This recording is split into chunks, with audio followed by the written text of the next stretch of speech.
Passport তৈরিতে হাতিয়ার জাল বার্থ সার্টিফিকেট। সামনে আসছে একের পর এক জাল বার্থ সার্টিফিকেটের তথ্য। পাসপোর্টের জন্য জমা পড়ার যে নথি, সেই নথি যাচাই করতে গিয়েই একাধিক তথ্য সামনে আসছে। 5টি জাল বার্থ সার্টিফিকেটের মামলা দায়ের সিকিউরিটি কন্ট্রোল অফিসের। একটি মামলায় কিছুদিন আগে গ্রেপ্তার করা হয় লক্ষণ নামে একজনকে। আর এই জাল পাসপোর্ট তৈরির জন্য জাল বার্থ সার্টিফিকেট তৈরি করা হতো। পিয়ালি মিত্র আমাদের প্রতিনিধি রয়েছেন আমাদের সঙ্গে। পিয়ালি, ঠিক কি জানা যাচ্ছে?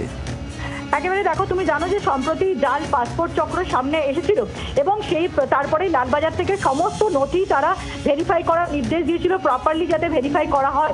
এবং সেটা ভেরিফাই করতে গিয়েই কিন্তু সম্প্রতি ছটা জাল বার্থ সার্টিফিকেট তাদের নজরে এসছে এবং 6খানা মামলা সিকিউরিটি কন্ট্রোল অফিস তারা রুজু করেছে। এবং একটি মামলাতে লক্ষণ নামে ওয়েস্ট কোর্টের একজনকে গ্রেপ্তারও করা হয়েছিল, যাকে জেরা করে জানা যায় যে বিহারের জেলার একজন সেই বার্থ সার্টিফিকেট বানিয়ে দিয়েছিল, জাল বার্থ সার্টিফিকেট বানিয়ে দিয়েছিল। যেটা পুলিশ সূত্রে খবর যে জাল পাসপোর্ট, যেভাবে জাল নথি দিয়ে জাল পাসপোর্ট বানানো হচ্ছিল, সেই পরেই তারা নথিগুলো যখন যাচাই করা শুরু করে, তাতেই কিন্তু সম্প্রতি পরপর 6খানা জাল বার্থ সার্টিফিকেট তারা পেয়েছেন এবং ইতিমধ্যে 6টা মামলা রুজু হয়েছে। একটা মামলাতে একজনকে গ্রেপ্তার করা হয়েছে, বাকিগুলো কারা কাজসূত্রে ধরে বানিয়েছিল সেগুলো তারা তদন্ত করে দেখছে। ধন্যবাদ পিয়ালি। জাল বার্থ সার্টিফিকেট, জাল পাসপোর্ট তৈরিতেই হাতিয়ার এই জাল বার্থ সার্টিফিকেট। একের পর এক বার্থ সার্টিফিকেট, জাল বার্থ সার্টিফিকেট তৈরি করা হয়েছে।